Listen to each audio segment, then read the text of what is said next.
Bismillahirrahmanirrahim. Assalamualaikum warahmatullahi wabarakatuh.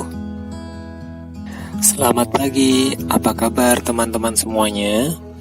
Semoga Allah subhanahu wa ta'ala selalu melimpahkan kesehatan kepada kita semua. Allahumma amin. Teman-teman, perlu diperhatikan sebelum memulai melanjutkan video pembelajaran pada pagi hari ini, kalian harus sudah mempersiapkan alat tulis untuk mencatat hal-hal penting. Dan yang kedua, pastikan jaringan internetnya lancar. Baik, mari kita mulai pelajaran pendidikan agama Islam dan budi pekerti dengan materi Qadha dan Qadar untuk kelas 9 dengan membaca Al-Fatihah bersama-sama. A'udzu billahi minasy syaithanir rajim. Bismillahirrahmanirrahim. Alhamdulillahi rabbil alamin. Ar-Rahmanir Rahim. Maliki yaumiddin. Iyyaka na'budu wa iyyaka nasta'in. Ihdinas siratal mustaqim. Siratal ladzina an'amta 'alaihim ghairil maghdubi 'alaihim waladdallin. Amin. Semoga pelajaran pendidikan agama Islam dan budi pekerti pada pagi hari ini berjalan dengan lancar. Allahumma amin. Baik teman-teman kelas 9, insya Allah dirahmati Allah. Sasaran karakter pada pembelajaran PAI pada pagi hari ini yaitu 1. Sabar, 2. Syukur, 3. Optimis, 4. Rendah hati.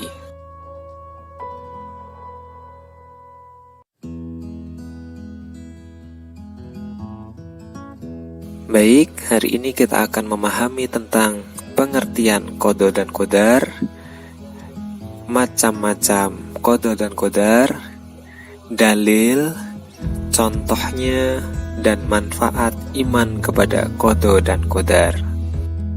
Allah subhanahu wa ta'ala menciptakan segala sesuatu di dunia ini serasi dan berpasangan. Ada siang dan malam, ada kaya dan miskin, ada sakit dan sehat. Semua ini merupakan kehendak Allah subhanahu wa ta'ala agar kehidupan manusia di dunia ini berjalan harmonis. Tak bisa dibayangkan apa yang akan terjadi jika semua manusia dalam keadaan sehat, terus-menerus tanpa pernah sakit. Tentu tidak akan pernah ada rumah sakit, apotek, ataupun dokter karena semua manusia sehat. Karena selalu sehat, manusia berkeyakinan tidak akan pernah sakit. Jika hal ini terjadi, sifat sombong akan melanda semua umat manusia. Jika sudah demikian, kehancuran kehidupan hanya tinggal menunggu waktu. Perhatikan teman-teman sekelasmu, mereka berbeda bukan? Ada yang bertubuh kurus, ada pula yang gemuk, ada yang berambut keriting, ada pula yang berambut lurus. Perbedaan ini dijadikan sebagai bentuk kesyukuran dan diambil hikmahnya. Setiap manusia memiliki kelebihan dan kelemahan. Kelebihan tersebut bukan untuk disombongkan dan dipamerkan kepada orang lain, tetapi digunakan untuk membantu meringankan beban orang lain. Kelemahan dan keterbatasan jangan sampai membuat rendah diri di hadapan manusia, karena di balik kelemahan pasti ada keistimewaan. Sesungguhnya Allah subhanahu wa ta'ala telah menciptakan manusia dalam bentuk terbaiknya dari semua makhluknya. Oleh karena itu, kita harus berprasangka baik atas semua takdir yang kita terima.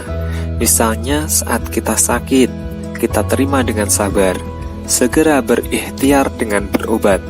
Saat sakit pula, Allah subhanahu wa ta'ala menghapus dosa-dosa kita. Baik, kita masuk ke pembahasan yang pertama, yaitu pengertian Qadha dan Qadar. Kita bagi menjadi dua, yaitu secara bahasa dan secara istilah. Secara bahasa, qada memiliki beberapa pengertian, yaitu hukum, penciptaan, pemberitahuan, kehendak, perintah, ataupun ketetapan. Jika qadar secara bahasa artinya kepastian, ukuran, kekuasaan, perwujudan. Secara istilah, qada adalah ketetapan atau ketentuan Allah Subhanahu wa Ta'ala sejak zaman azali tentang segala sesuatu yang berkenaan dengan makhluknya sesuai dengan iradah, meliputi baik dan buruk, hidup dan mati, dan seterusnya. Secara istilah, qadar memiliki pengertian perwujudan, ketetapan terhadap segala sesuatu yang berkenaan dengan makhluknya yang telah ada sejak zaman azali. Jadi, dapat dibedakan kalau qada berhubungan dengan ketentuan dan ketetapan, tapi kalau qadar berkaitan dengan perwujudan. Beriman kepada qada dan qadar merupakan rukun iman yang ke-6. Iman kepada qada dan qadar dalam ungkapan sehari-hari lebih dikenal dengan sebutan takdir. Iman kepada takdir berarti kita percaya bahwa segala apa yang terjadi di alam semesta ini, seperti adanya sehat dan sakit, hidup dan mati, rezeki dan jodoh seseorang, merupakan kehendak dan ketentuan Allah Subhanahu wa Ta'ala. Seperti pada potongan firman Allah dalam Quran surat Ar-Ra'd ayat 8 berikut ini. Bismillahirrahmanirrahim. Wa kullu syai'in indahu bimiqdar. Artinya, dan segala sesuatu ada ukuran di sisinya. Ayat tersebut menegaskan bahwa segala sesuatu di alam semesta ini telah ditentukan ukurannya oleh Allah Subhanahu wa Ta'ala.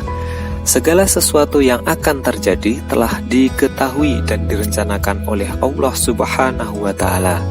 Tak satu pun makhluknya yang mengetahui ketentuan Allah ini, baik itu dari golongan malaikat, jin, maupun manusia. Takdir baru dapat diketahui oleh manusia setelah terjadinya sebuah kenyataan atau peristiwa. Seperti contoh berikut ini. Seorang anak bernama Ana dilahirkan dari keluarga kaya. Orang tuanya adalah pengusaha minyak sawit yang sukses. Kekayaannya melimpah. Semua orang mengenal keluarga tersebut. Hampir semua orang memperkirakan kelak Ana akan menjadi kaya seperti kedua orang tuanya. Namun, setelah terjadi gempa bumi yang menghancurkan perusahaan orang tuanya, keluarga Ana tak lagi disebut keluarga kaya. Ditambah lagi, orang tuanya ditipu oleh mitra bisnis hingga menanggung hutang ratusan juta. Sisa aset perusahaan dijual seluruhnya untuk membayar hutang. Sekarang Ana dan keluarganya hidup sederhana. Semua orang tidak menyangka sebelum gempa bumi terjadi, tak satu pun yang mengetahui kapan terjadinya. Kehidupan keluarga Ana berubah begitu cepat. Yang semula kaya berubah menjadi miskin. Contoh yang berikutnya, Ani bercita-cita ingin menjadi pegawai bank. Setelah lulus SMA, ia kuliah di jurusan ekonomi supaya mendapat gelar sarjana ekonomi. Semua ini ia lakukan untuk menunjang tercapainya cita-cita tersebut. Setelah lulus kuliah, ternyata ia lebih memilih menjadi pedagang alat-alat elektronik, bukan bekerja di bank. Teman-teman, pertanyaan besarnya adalah,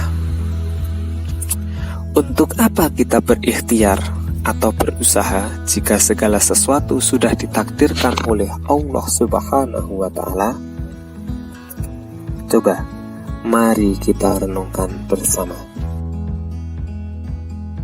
Perlu diketahui bahwa meskipun takdir manusia telah ditentukan oleh Allah Subhanahu wa Ta'ala, namun tak satu pun yang bisa mengetahuinya sebelum hal itu terjadi. Hal inilah yang menjadikan manusia tetap harus wajib berusaha untuk meraih yang terbaik. Allah Subhanahu wa Ta'ala memberikan jalan kepada manusia untuk menjalani kehidupannya dengan cara berikhtiar sekuat tenaga serta mengiringinya dengan berdoa. Qada dan qadar atau takdir dibagi menjadi dua, yaitu takdir mu'allaq dan takdir mubram.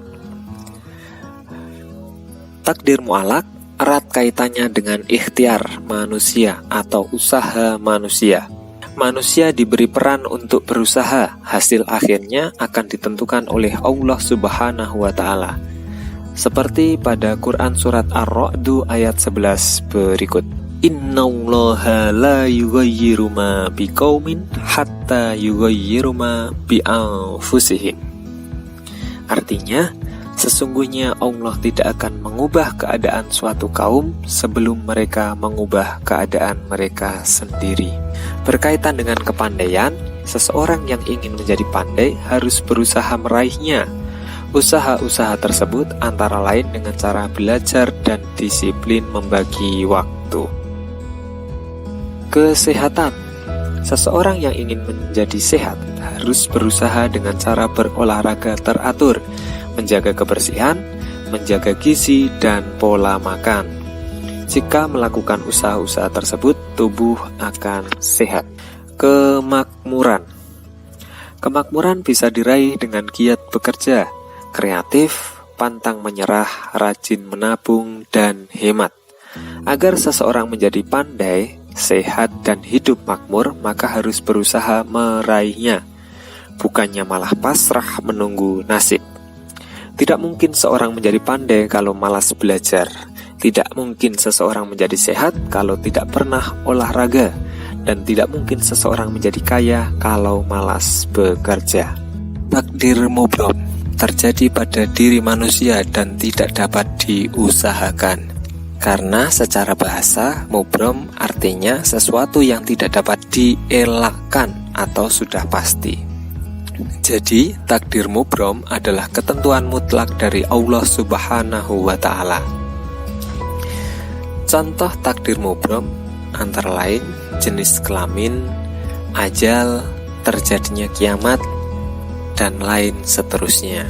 Untuk mudah membedakannya, jika takdir mu'allaq berarti kita wajib berusaha. Kemudian jika takdir mubram itu segala sesuatunya kita wajib menerimanya. Seseorang yang beriman kepada qada dan qadar akan memperoleh banyak manfaat, seperti menenangkan jiwa, sabar dan syukur, optimis, dan menjauhkan diri dari sifat sombong.